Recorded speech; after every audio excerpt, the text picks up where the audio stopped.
నమస్తే, welcome to prime night desk analysis. నేను మీ Brahmanaidu. TDP Janasena కూటమితోటి ఎన్నికల్లో కలిసి పోటీ చేసేందుకు భారతీయ జనతా పార్టీ అయితే రంగం సిద్ధం చేసుకున్నట్టు తెలుస్తోంది. ఇప్పటికే టీడీపీ అధినేత చంద్రబాబు నాయుడు, అదేవిధంగా జనసేన అధినేత పవన్ కళ్యాణ్ ఇద్దరు కూడా భారతీయ జనతా పార్టీ అధినేతలను అయితే కలిసిన పరిస్థితి ఉంది.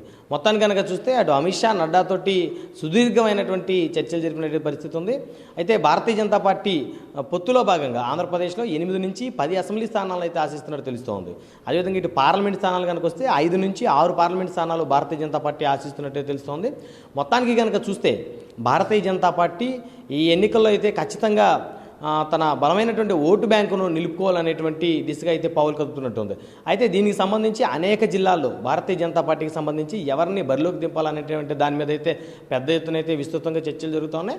అదేవిధంగా ఇటు పల్నాడు జిల్లా, అదేవిధంగా గుంటూరు జిల్లాలకు సంబంధించి భారతీయ జనతా పార్టీ అయితే ఇప్పటికే కొంతమంది నేతలకి ఫోన్ చేసి సమాచారం ఇచ్చినట్టు తెలుస్తోంది. ఉమ్మడి గుంటూరు జిల్లాలో కనుక చూస్తే భారతీయ జనతా పార్టీకి సంబంధించి కీలకమైనటువంటి నేతలుగా ప్రభు ఉన్నారు. ఈయన అధినేతగా ఉన్నారు. గతంలో చూస్తే ప్రజారాజ్యం పార్టీ తరఫు నుంచి 2009లో పోటీ చేసి ఓటమి చెందారు. అయితే తులసి రామచంద్ర ప్రభుని భారతీయ జనతా పార్టీ గుంటూరు 2 నియోజకవర్గం నుంచి పోటీకి దింపేటువంటి ఆలోచనలు అయితే ఉన్నట్టు తెలుస్తోంది. అయితే ఇటు ఉమ్మడి గుంటూరు జిల్లాకి సంబంధించి బలమైనటువంటి సామాజిక వర్గాలు ఒకటైనటువంటి కాపు సామాజిక వర్గానికి ఎమ్మెల్యే టికెట్ల విషయంలో టీడీపీ జనసేన కూటమి అయితే పెద్ద ఎత్తున మొండి చేయి చూపుతున్న పరిస్థితి కనపడుతోంది. కేవలం ఒక సత్తెనపల్లి నియోజకవర్గంలో మాత్రమే కన్నా లక్ష్మీనారాయణకి సీట్ ఇచ్చిన పరిస్థితి ఉంది. మిగతా నియోజకవర్గాల్లో అనేక చోట్ల బలమైనటువంటి కాపు నేతలు ఉన్నప్పటికీ కూడా టీడీపీ జనసేన కూటమిలో వాళ్ళకైతే మొండి చేయి అయితే చూపిన పరిస్థితి కనపడుతోంది. అదేవిధంగా ఇటు గుంటూరు పార్లమెంటు పరిధిలో చూస్తే కనీసం ఒక్క కాపు సామాజిక వర్గానికి చెందిన నేతకి ఇక్కడ టికెట్ ఇవ్వకపోవడం అయితే ఖచ్చితంగా ఈ ఎఫెక్ట్ అయితే టీడీపీ జనసేన కూటమి మీద పడేటువంటి పరిస్థితులు అయితే స్పష్టంగా కనపడతా ఉంది. కేవలం నరసరావుపేట పార్లమెంట్ కింద మాత్రమే సత్తెనపల్లి కన్నా లక్ష్మీనారాయణ కేటాయించిన పరిస్థితి ఉంది. అదేవిధంగా ఇటు వైఎస్ఆర్ కాంగ్రెస్ పార్టీ కనుక చూస్తే ఉమ్మడి గుంటూరు జిల్లాకి సంబంధించి నరసరావుపేట అసెంబ్లీకి సంబంధించి వైఎస్ఆర్ కాంగ్రెస్ పార్టీ బీసీ నేతకైతే ఎంపీగా అవకాశం అయితే కల్పించింది.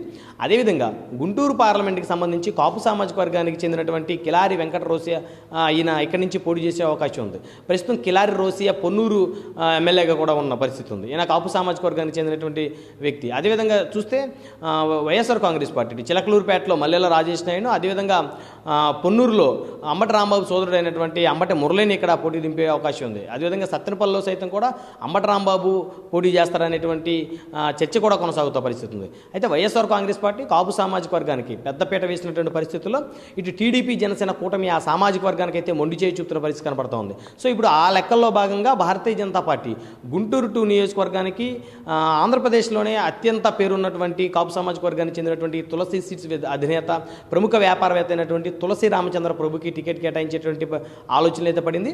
అయితే ఆయనకి టికెట్ ఇచ్చేటువంటి క్రమంలో ఇటు టీడీపీ జనసేన అధిష్టానం కూడా తులసి రామచంద్ర ప్రభు వైపే మొగ్గు చూపుతున్నట్టు తెలుస్తోంది.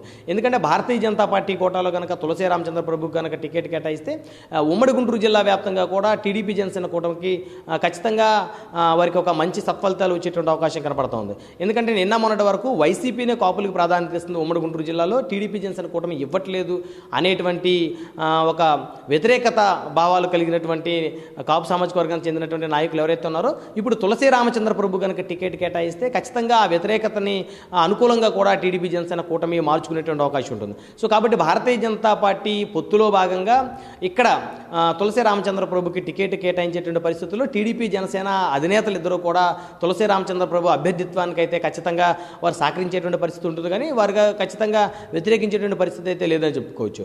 అదేవిధంగా ఇటు గుంటూరు 2కి సంబంధించి వైఎస్ఆర్ కాంగ్రెస్ పార్టీ తరపు నుంచి ప్రస్తుత రాష్ట్ర మంత్రి విడుదల రజనీ అయితే పోటీ దిగుతూ ఉన్నారు. అయితే ఈవిడ బీసీ మహిళగా ఉన్నప్పటికీ కూడా ఈవిడ భర్త కాపు సామాజిక వర్గానికి చెందినటువంటి వ్యక్తిగా ఉన్నారు. అయితే ఇక్కడ ఆ సామాజిక వర్గానికి చెందిన నేతలు ఎక్కువగా ఇక్కడ పోటీ చేసే అవకాశం, పోటీ పడే అవకాశం ఉంటుంది. సో కాబట్టి ఇక్కడ తులసి రామచంద్ర ప్రభు కనుక టికెట్ ఇస్తే కాపు వర్సెస్ కాపు ఈక్వేషన్ అయితే ఖచ్చితంగా తెర మీదకి వచ్చే అవకాశం ఉంటుంది.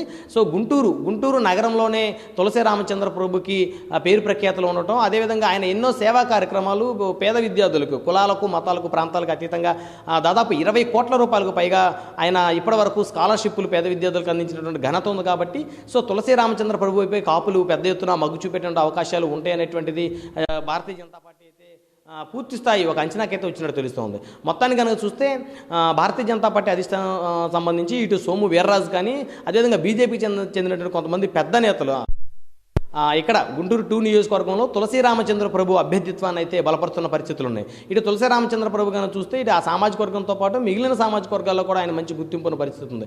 గతంలో చూస్తే ప్రజారాజ్యం పార్టీలో తులసి రామచంద్ర ప్రభు ఉమ్మడి గుంటూరు జిల్లాలోనే కీలకంగా వ్యవహరించారు. ఎంతోమంది నేతలకు ఆయన ఆర్థికంగా కూడా సహాయ సహకారాలు అందించారు. సో వారందరూ కూడా పార్టీలకు అతీతంగా ఉన్నప్పుడు కూడా తులసి రామచంద్ర ప్రభుకి పోటీలో దిగితే ఖచ్చితంగా ఆయన్ని గెలిపించేటువంటి అవకాశాలు అయితే చాలా స్పష్టంగా కనబడుతున్నాయి. ఒకవేళ తులసి రామచంద్ర ప్రభు కనుక పోటీ చేయడానికి ఆయన కనుక నిరాకరిస్తే ఖచ్చితంగా ఆయన కుమారుడు తులసి యోగేష్కి టికెట్ ఇచ్చేటువంటి ఆలోచనలు కూడా భారతీయ జనతా పార్టీ చేస్తుంది. అయితే ఆయన తులసి రామచంద్ర ప్రభుకి ఇచ్చినప్పటికీ లేదా ఆయన కుమారుడికి ఇచ్చినప్పటికీ కూడా ఖచ్చితంగా ఇక్కడ ఈ నియోజకవర్గంలో అయితే భారతీయ జనతా పార్టీ టీడీపీ జనసేన కూటమిలో భాగంగా గెలిచేటువంటి అవకాశాలు అయితే చాలా స్పష్టంగా కనబడుతోంది. మరిది ప్రస్తుతం ఉన్నటువంటి తాజా అప్డేట్స్.